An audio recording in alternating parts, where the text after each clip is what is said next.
We represented ourselves. All right. Where are we in regard to this case? So, Your Honor, I filed a motion to dismiss. I'm not sure if that came into your chambers yet. What's the basis of your motion to dismiss? The fact that the water bill is what I'm being charged for as non-payment of rent. The water bill is high due to a broken wax ring in the toilet. As per a contractor that Ms. Jelani hired, who stated that this is the cause of the entire problem, and that's never been fixed. That was the first time when the ceiling collapsed, they figured this would happen. So a year later, this was not professionally done. In the opening moments, a single mother steps into court, not just to defend her name, but to expose years of landlord negligence. She's not refusing to pay rent, she's drowning in water bills from a faulty toilet seal, one the landlord ignored and patched with a quick, careless fix by a family friend. Her voice trembles, but her case is sharp. The damage wasn't her fault and her home's decay wasn't a mystery, it was a choice. But in court, logic often loses to contracts. The landlord, now seeking possession, casually brushes off the backstory. They say the lease expired. They want her out. But what about the ceiling that collapsed? She dismissed this contractor because she didn't want to get it done right. She hired a family friend who did not fix it right. She did not replace the tub or the toilet or fix the wax ring. So because of that, as per his expertise, he stated that how much is owing? I'm sorry? Your Honor, if I may, these two cases were consolidated. There was originally a non-payment case, and then there is a termination of tenancy case as well. Quite frankly, we're just looking for possession back, and I'd be more than happy to dismiss the non-payment of rent. And there's no lease. The lease expired in May. So there's no lease. We're at a month to month, and I want to leave. I can't leave because work is being done. Because what? The work is being done in the home, and there's mold in the home. I put that all in the case that I understand that, ma'am, but what they want is for you to vacate the premises. And so you're telling me you can't leave because why? Because there's mold in the home and it's not safe to go in. There's no movers who will go in there. I don't want to stay there, but I can't get my stuff out because when we left, everything was just as it was.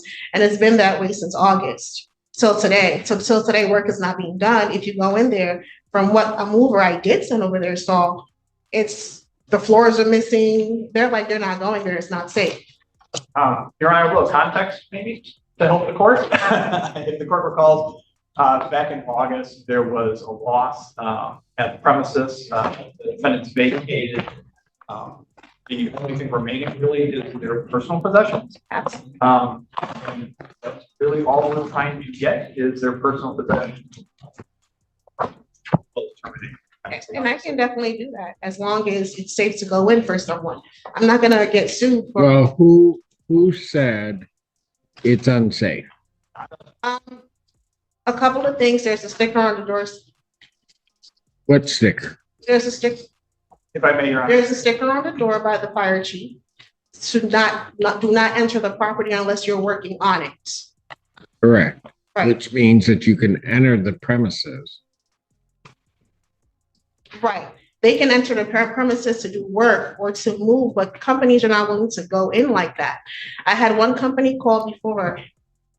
This makes no sense to me.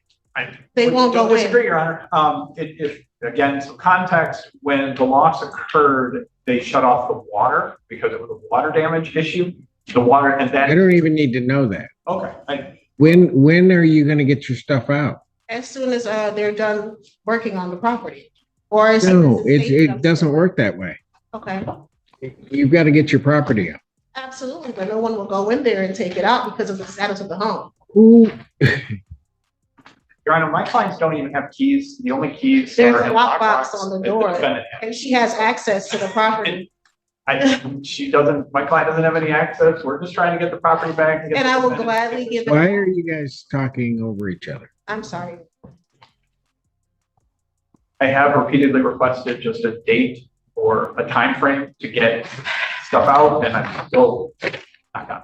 When there's floors, then people can go in and take stuff out. There's no floors to walk on, and there's how much property's in there? A lot, my whole house, my whole life, Your Honor. So what would you do if I said they can move it out, put it outside the premises, you gotta come get it?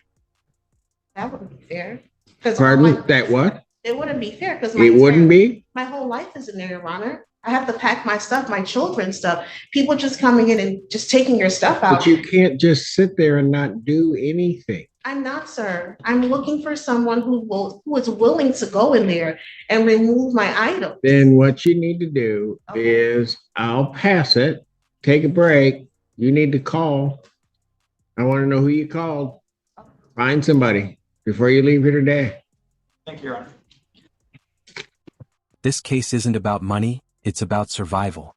And the mother's just getting started. Part 2. The judge leans in skeptical, but curious. Why hasn't she moved out? Her answer cuts through the courtroom. Mold, floorboards ripped out, a fire chief's warning sticker on the door. It's not just hard to move, it's physically unsafe. Movers refuse to enter. The structure itself is failing. She doesn't want to stay, she simply can't leave. It's a chilling paradox. Evicted from a place she can't even access. Meanwhile, the landlord's attorney hammers the same note. They want her gone. So I have to have my stuff out by today? What did I just say to you? He said, find somebody. You need to call somebody. You can use your phone, look up whoever you got to look up, Okay. call them, find somebody that's going to move your stuff and when they can do it. Okay, thank you. All right, thank you. And then I'll call the case back up, but don't leave the building until such time as I tell you can leave, because we're going to get a date today. And that was fun. Okay. Go ahead.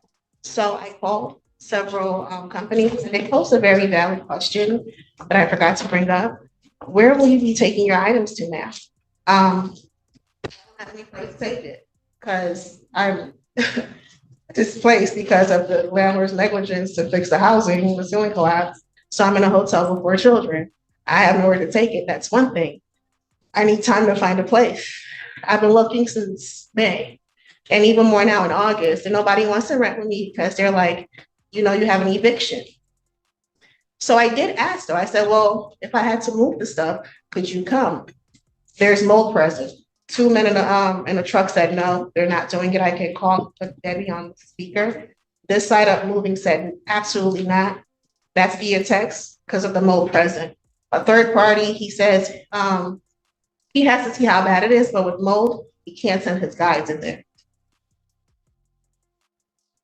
If I may, Your Honor, my client would be happy to give 30 days to get their stuff out, and after that, the writ would issue. There's some other options we can put on the table here to get this over and done with. I need to be able to find a place to stay. I can try. I don't know. Okay, so here's the problem. The law demands her to move, yet reality has barricaded the door. With each sentence, it becomes clearer, this isn't defiance. It's desperation. The law has a timeline, but her life has mold, wreckage, and no floor to stand on. Part 3. The judge grows impatient. He demands she act now. Call movers. Find a solution. You got to find a place. Yeah, I've been trying, Your Honor. No, you got to find a place. I Because if you can't find a place, so understand what will happen. okay. What will happen is I will set this for trial. If you lose that trial, it's not going to, all of these questions aren't going to matter, because what will happen is I'll give them the authority just to put it out on the curb. Your Honor, I need more time than 30 days to get out of there. It's not like I don't want to be there. I need to find, I don't want to go to trial. I really don't. I want to be done with this, but I need to find a place where the rent's if there's something given to me. Have you asked them how much time they'll get? They are saying 30 days. Have you proposed anything to them about time frame? Yeah, I've told this to Mr. Evanchik. I've told him that what's going on. I've been in conversation with him. He's just telling me, get out, get out, get out. Okay, fine. But if he's saying 30 days, have you given him a time frame that you could do it? He never said 30 days, but I cannot. Okay, he just said 30 days. Do you have a time frame that you could do it? I might need 90 days because there's an eviction. If the eviction can go away and I can get something from the court showing prospective landlords that I'm not on eviction, I'm not being evicted, I was never evicted, they will rent to me. My credit is fine, it's not the issue, it's just this fact. I didn't want to spend Thanksgiving in a hotel with my 4 kids, or Christmas, or their birthdays. 30 days conditional order dismissal. 30 days is not enough. With the reinstatement in the event that Your Honor, excuse me, Your Honor, can I speak, please, if you don't mind? Sure. Okay, Miss Janet Garden has been staying with us. The biggest problem out of this whole issue is the kids that are involved. And they came out of that house. My nephew was the ceiling fell, almost killed him. She just lost that. She lost one of our child during COVID. So it's been like an emotional roller coaster, a single mom with 4 kids. She's been paying our rent to this, the landlord. I've been helping out this family. And it's just to see when things happen and there's a crisis. Within those crisis time, everything everyone wants in the society is money, money, money, money. Not forgetting the people that has been displaced in this situation. Ma'am, that's not true here because they said, ma'am, that's not true here because they said that they just want the premises. The guy's been very aggressive. Okay. She obeys, frantically dialing. But the answers are the same: we can't help you. Mold is a legal hazard and no company will risk it. One even texted to refuse. Still, the pressure mounts. The landlord doesn't have a key, can't access the unit, and yet demands possession. The judge threatens, "Don't leave this building until you figure it out." The system is cornering her. She's not stalling, she's stuck. Her possessions are inside a condemned house. She has 4 kids and no destination. But no one in that courtroom seems willing to slow down. The clock is ticking and no one cares that the gears are broken. What do you guys want to do? I need more time. I will leave the premises. Then what I'm going to do is I'm going to send you out there, talk to Mr. Evercheck. You guys try to figure out a time. He's very aggressive, Your sir. Honor, He's very Miss, aggressive. hold on. All right, then you're going to need to talk to me. Yes. If Your you Honor. want the bottom line of aggressiveness, you're going to have to talk to me. Yes. So I'm going to pass the matter. Have a seat. Yes, sir. Okay, folks. So we are not any further along than when I last left you, I'm presuming. No, Your Honor, I did try to discuss this with, not successful. And ma'am, what is there's no lease. No. So I guess the question becomes, why wouldn't I just give them a judgment and give you 10 days to move? Well, because there was conversation of continuation of a lease prior to this collapse. And if it wasn't for the collapse, I probably would have at this point found a place to stay. And I would not be in a hotel spending thousands of dollars.